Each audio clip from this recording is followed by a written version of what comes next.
All right, let's dive into another deep dive. Today we're going to be talking about investing. Okay. We're going to be exploring this book, Simple But Not Easy, Yeah. A Guide to Investment Management by Richard Oldfield. Right. And this is a pretty insightful book. Yeah. It was even endorsed by, finance legend Peter Stormonth Darling. Oh, wow. So That's pretty high praise. yeah, so get ready for like some practical advice, maybe even a few laughs along the way as we I like the sound of that. Yeah. Practical advice and a few laughs. That's what we need. Yeah. So the beauty of this book is it takes a complex subject, right? Mm-hmm. Investing. Mm-hmm.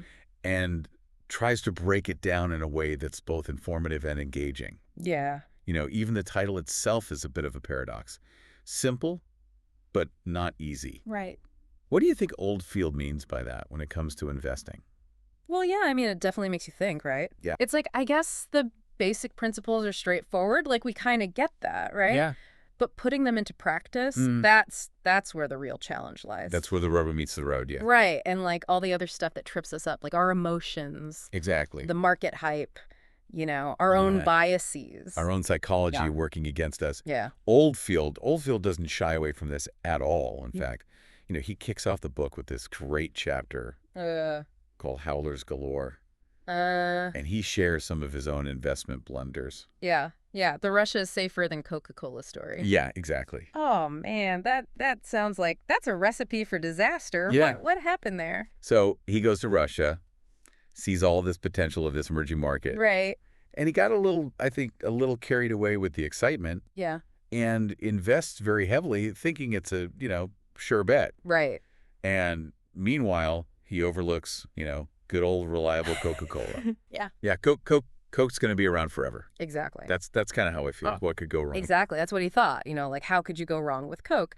And, well, What happened? as fate would have it, the Russian market takes a nosedive Right. and wipes out a big chunk of his investment. And Coca-Cola, on the other hand, didn't crash and burn, but the returns were pretty lackluster. Yeah.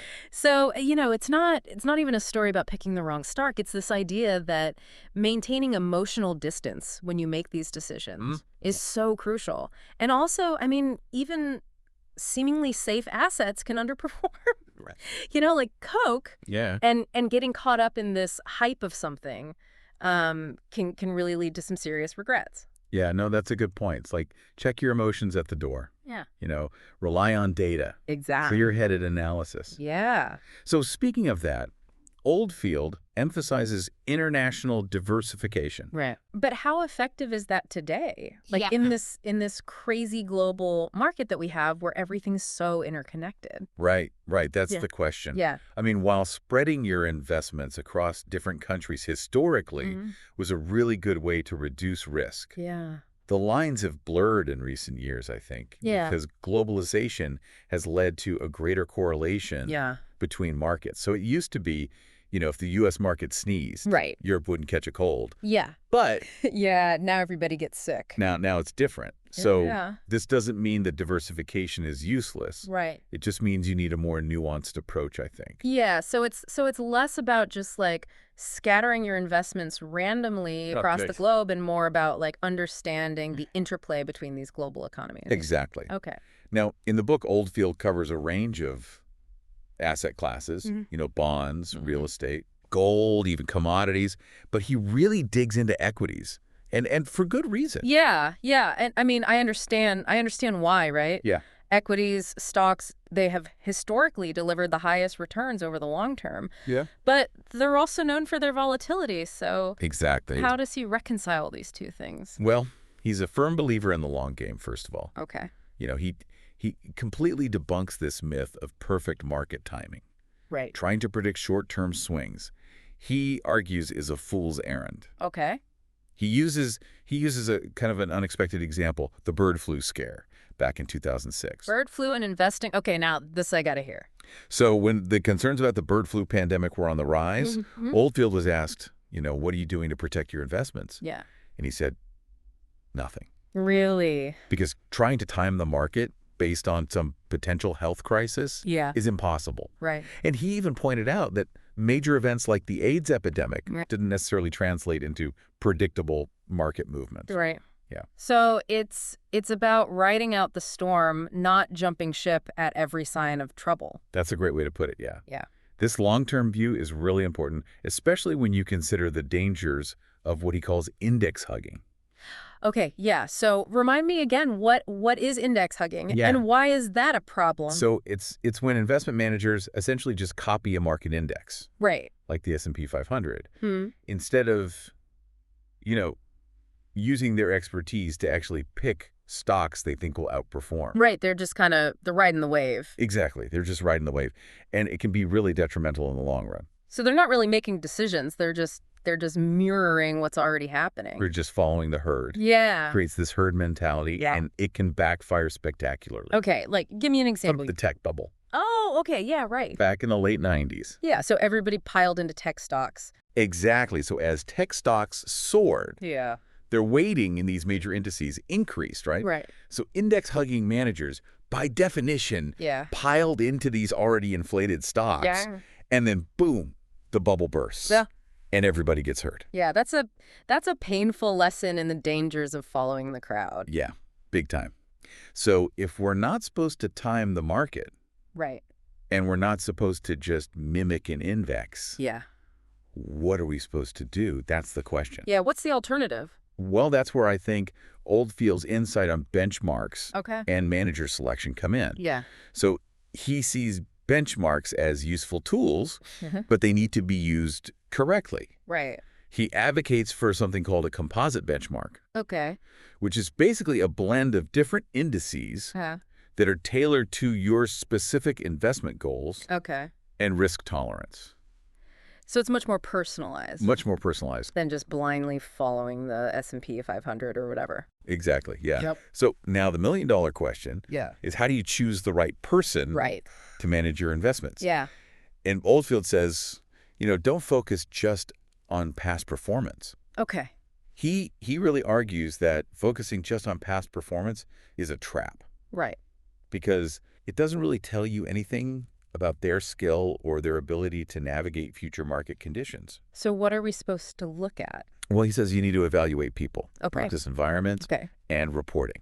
Okay, so let's go through these one by one. Okay, great. People, what are we looking for in a manager, like personality-wise? Okay, so conviction is really key here. Okay.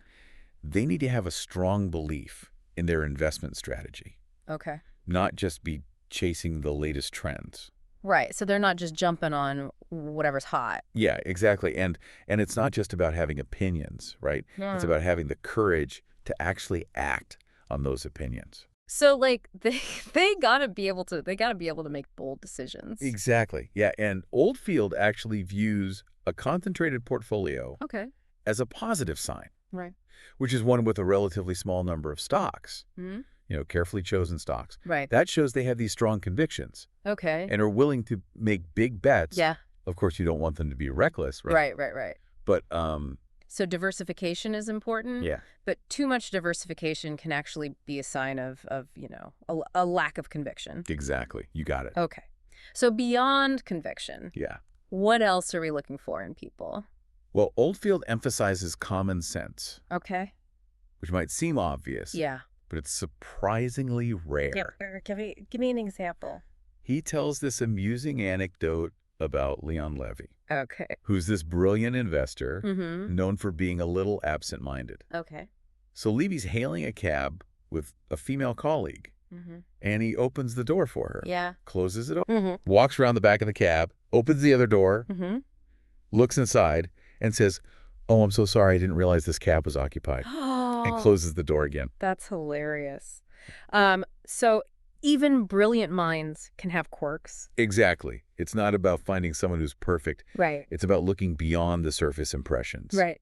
And understanding that common sense and a grounded approach Yeah. are just as valuable as a genius IQ. Absolutely. All right. So we've got people.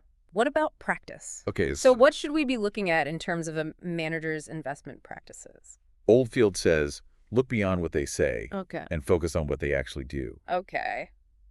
So he's wary of high turnover rates. Okay. So that's like how often they're buying and selling stocks. Exactly. Okay. Because frequent trading can indicate a short-term focus Okay. rather than a long-term strategy. Right, right.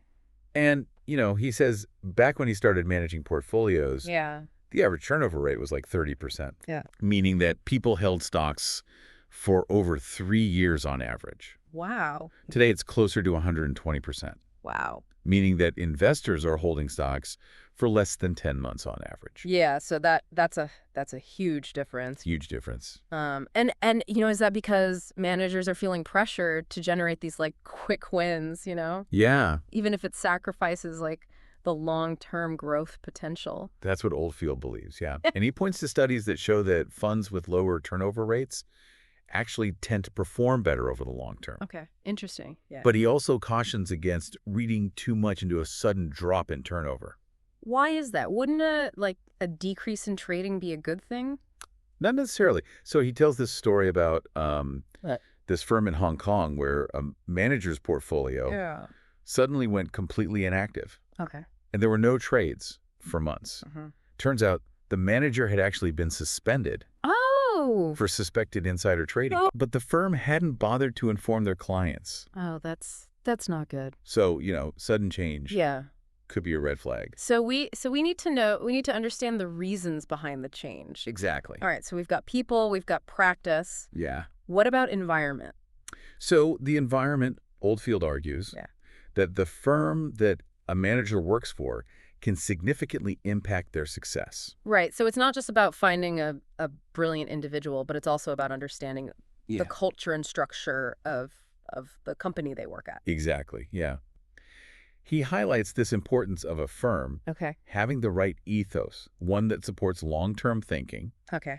encourages conviction, and gives managers the freedom to make decisions independently. So it sounds like he prefers like these smaller independent firms Yeah, he does. He does. over these larger, more bureaucratic organizations. Yes, because he believes that smaller firms are more agile. Yeah. They're less driven by these short-term profit motives Right. and better able to foster this collaborative environment Yeah. where shared values can thrive. Okay, so what about pooled funds? Yeah, he's a big fan of pooled funds. Yeah, remind me what's a pooled fund? Pooled funds is where, multiple investors pool their money into a single portfolio. Right, okay. And the advantages there Yeah.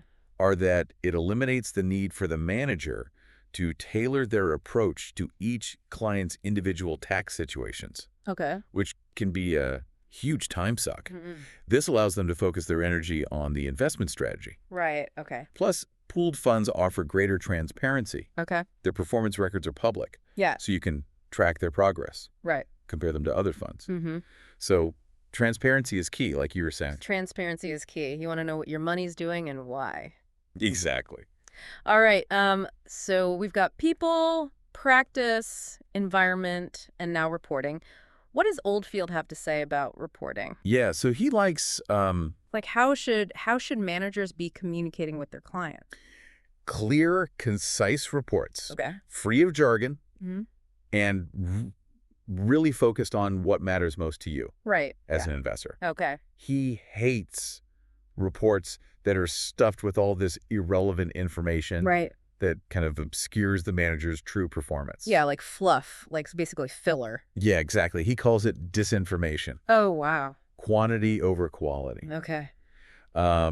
He argues that a good report should clearly show how the portfolio is performing Okay. against its benchmark Yeah. and explain the reasoning Mm-hmm. behind investment decisions. So it's not about overwhelming you with data, but giving you those meaningful insights? Exactly, yeah. Okay, so if a manager's reports are constantly late, full of errors, like lacking substance, Right. that's a red flag. Yeah, it could be a warning sign. Yeah. It could point to, bigger problems. Yeah, this is good. I like this checklist. It's not about just chasing returns, but it's about finding a manager who aligns with your values. Yeah. Has the skills and the experience that you're looking for, and operates in an environment Yeah. that supports like long-term success. Yeah, and speaking of success, Oldfield has some interesting thoughts on what makes a successful client. Okay, there's an art to being a good client. Yeah. So good clients understand the importance of patience. Okay. They have realistic expectations, Mm-hmm. and they support their managers, especially during periods of underperformance. So, like, avoid second-guessing your manager or panicking when the market dips. Right. Yeah, easier said than done, I think. Yeah, but he really emphasizes that good clients Yeah. really trust their managers Yeah. to do their jobs and give them the space Right. to make decisions Mm-hmm. without feeling micromanaged.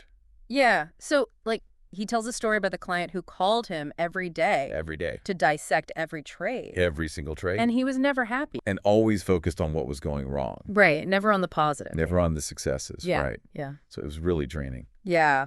I bet. I mean, I think constant second guessing can make it hard for anybody to do their job. Yeah. You know, to make decisions. Right. And he argues that it can actually push managers to be more risk averse. Oh, okay. You know, leading to safer and less imaginative investments, which ultimately hurts your returns. Okay, so what does a supportive client look like? Like, how can we be helpful without being a nuisance?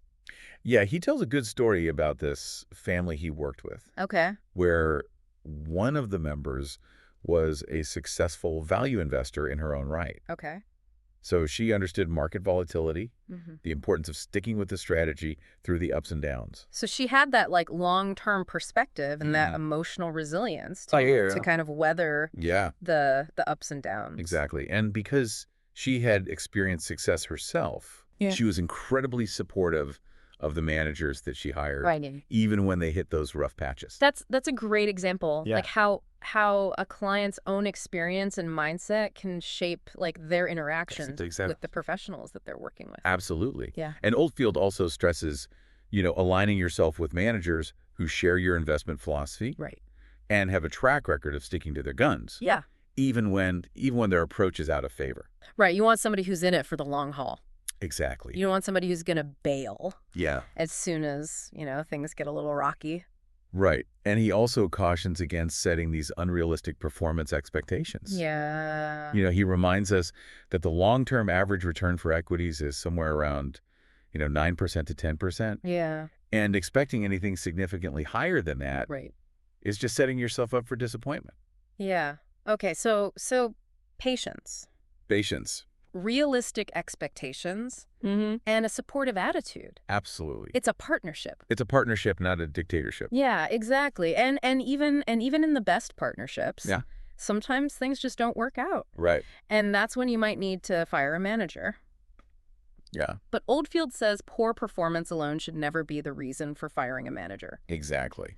So if not performance, then what are some valid reasons for firing a manager? Well, he outlines a few key scenarios, which we can get into a little bit later. Okay, great. But, changes in personnel. Okay. Especially the departure of key individuals who are really responsible for the firm's success. That's a big red flag. All right, so we'll get into that. Yeah, we'll get into that. In just a bit. Okay, sounds good. Okay. So we were talking about those key scenarios, those red flags, when maybe it's time to fire a manager. Yeah, and he points out, markets are unpredictable. It's not always sunshine and rainbows. Even the best managers will have periods of underperformance. So you got to look at the big picture. Right. But you were saying, like, changes in personnel. Right. So changes in personnel. Yeah. Especially, if some key individuals who are really responsible for a firm's success leave. Yeah. That could be a major red flag. He tells that story about the manager who basically went off the grid. Yeah, he does. Right. The manager who relocated to Aspen to go skiing. Yeah. And basically just handed all his responsibilities to his assistants. Wow. And unsurprisingly, his performance tanked. Yeah, that's not good. So changes in personnel. Another one is a shift in investment approach. Okay. So, if a manager starts deviating from their core expertise or the strategy that you hired them for, it might be time to reassess. It's kind of like, hiring a heart surgeon and then they decide to become a brain surgeon. Yeah. You might be a little hesitant. Yeah, you might want to get a second opinion. Yeah. And Oldfield also mentions, subpar reporting and administrative issues as potential warning signs. Okay. If their reports are consistently late, full of errors, or lack substance, that could point to some deeper organizational problems within the firm. So it's not just about the numbers. It's also about how they're operating, how they're communicating. Exactly. And what about, like, a firm gets acquired by by a bigger organization. Yeah, he highlights that too, as something to be aware of. Okay. Because it can really disrupt the culture or reduce the manager's autonomy. Right. And all that can potentially impact their performance. Mergers and acquisitions, it's always unclear how those are going to like shake things up. Totally. Right. And how that's going to impact the team. Yeah. So I think those are a few valid reasons to fire a manager. But the key takeaway is, poor performance shouldn't be the only factor. You got to look at the context. Yeah. Look for patterns. Have open communication with your manager before jumping to conclusions. Okay, that's a really good advice. Now let's talk about this idea of distance that Oldfield talks about, maintaining distance. Yes. And it's kind of both physically and emotionally from all this market noise and hype. Yeah, this is really key. Mm-hmm. To cultivate a mindset that protects you from getting swept up in the emotional roller coaster of the markets, which is tough. I mean, it's really hard these days. Yeah. Because we're just bombarded with financial news. Yeah, 24/7. 24/7, expert opinions everywhere you turn. You can't get away from it. Yeah, and all this noise can cloud our judgment and lead to poor decisions. Yeah. He talks about information minimalism. Okay. Like sometimes less is more. Okay, so how do we apply this like in the real world? Does that mean like I don't look at the news? Right. I never check my stocks. It's about finding the right balance. Yeah. Staying informed without getting totally consumed by the daily fluctuations of the market. Yeah. He talks about the dangers of visibility bias. Oh, yeah, right. Where investors become overly optimistic about a company after they visit headquarters. Or meet with management. Yeah, they get the dog and pony show. Exactly. And all of a sudden they're like, "Oh, this is it. This is the company." Yeah, and you lose your objectivity. Yeah. So maintaining a healthy dose of skepticism, especially when it comes to those CEO pronouncements. Yeah. Remember, they're often trying to sell you something. They're selling a story. They're selling a story, yeah. We got to do our own homework. Exactly. Our own due diligence, look beyond the surface and make decisions based on facts, not just, somebody's personality or charisma. Exactly, yeah. He actually tells a story, right, about an investor who refused to meet with management at all. He does. Like at all. Yeah. Wow, that's amazing. Who was that? Benjamin Graham. Oh, wow. Yeah. The father of value investing. Okay. He believed that those interactions could cloud his judgment. Wow. So he preferred to just rely on the financial data and objective analysis. That's dedication. It is. It is. I don't know if I can do that. But I think the point is that, it's really important to avoid letting your emotions or your personal impressions sway your investment decisions. Okay. Yeah. Yeah, I got it. And Oldfield also talks about short-termism, which is this tendency to get caught up in the daily ups and downs and make those impulsive decisions. Right. When you're too close to the market. Yeah. Constantly checking prices, reading headlines, it creates this reactive mindset. And it can lead to impulsive trading and ultimately lower returns. Yeah. You can't see the forest for the trees. That's a great way to put it. Right. Yeah, you get so focused on the day-to-day that you lose sight of your long-term goals. Exactly. Yeah. And we know that frequent trading, driven by that short-term mindset, it can really lead to disappointing results over time. Yeah. So keeping your distance, like both physically, mentally, helps you stay grounded. Absolutely. Focus on those fundamentals rather than the emotions. And that brings us back to, focus on valuation.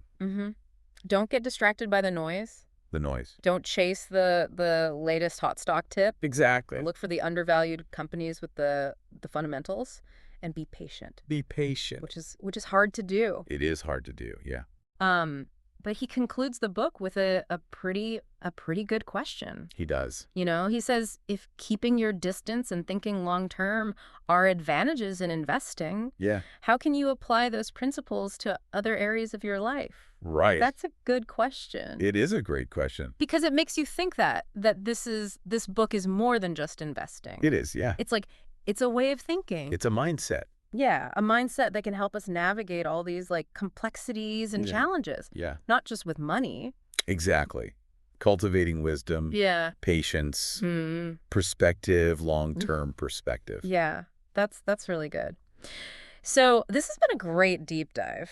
It has. We've gone over a lot of stuff. We've covered a lot of ground. Yeah, we've talked about learning from our mistakes. Yeah. We've talked about different asset classes. Right. Choosing the right manager, cultivating the mindset. I mean, this is great. Yeah, and this is really just, scratching the surface Yeah. of what Oldfield has to offer in this book. I think it's a book that you could read multiple times Absolutely, yeah. and pick up something new every time. And as things change in the world and in your life. Yeah. Yeah, and I think it's a must-read for anyone who really wants to understand investing, Right. and develop that philosophy. That's solid philosophy, yeah. So that they can reach their financial goals.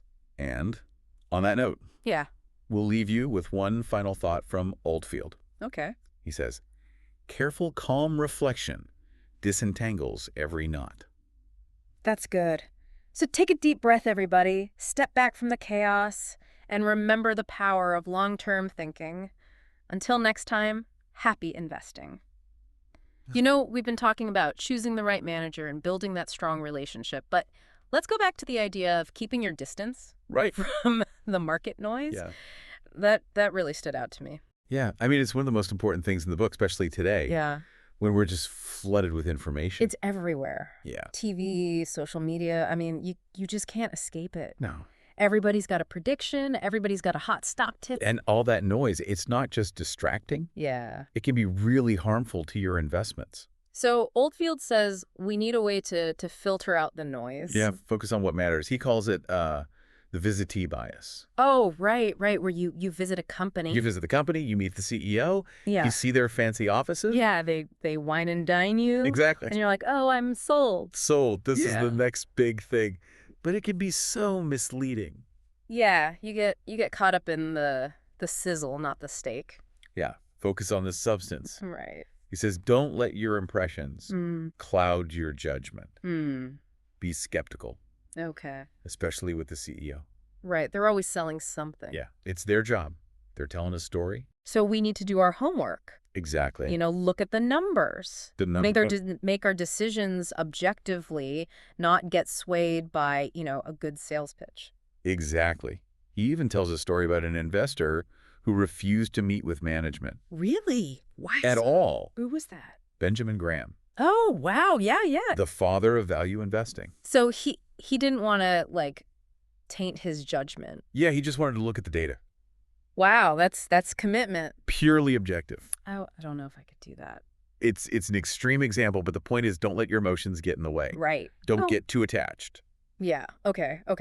So beyond that, he also talks about short-termism, right? Yeah. That tendency to get caught up in the daily ups and downs. It's daily grind. Yeah. And make impulsive decisions. You're constantly checking your phone. You're looking at the prices. You're just reacting. Yeah. Emotionally instead of strategically. Yeah.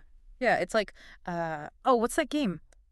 The mole. You hit the mole. Whack-a-mole. Whack-a-mole. Yeah, you're just chasing every little thing. Right. Yeah. You're not looking at the bigger picture. And that behavior can be really bad for your returns. So we got to zoom out. Zoom out. Remember, it's a marathon, not a sprint. Exactly. Create that distance.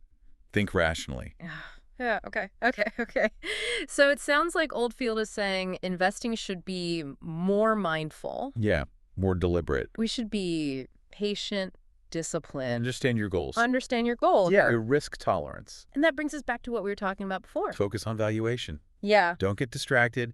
Find those solid companies. Be patient. Trust the process. Think long term. Real wealth is built slowly. Brick by brick. Yeah. So Oldfield asks a great question at the end of the book. Oh, yeah. He says, if these things are good for investing, keeping your distance, thinking long term, how can they help you in other areas of your life? Wow. It's a powerful question. It is. It makes you realize this book is about way more than money. Way more. It's about how to live. It's about, wisdom, patience. Yeah. How to deal with any challenge. Absolutely. So this has been a great journey. It has. We've learned so much. We talked about everything. Yeah. Mistakes, different kinds of assets, choosing the right manager. How to think about investing. Yeah. How to think about life. I hope our listeners feel more confident about investing now. We too. Investing doesn't have to be scary. No, just focus on the basics. Be patient. Tune out the noise. You got it. We can all do this. And Oldfield leaves us with one final thought. He says, careful, calm reflection disentangles every knot. So true. Take a deep breath, everyone. Step back.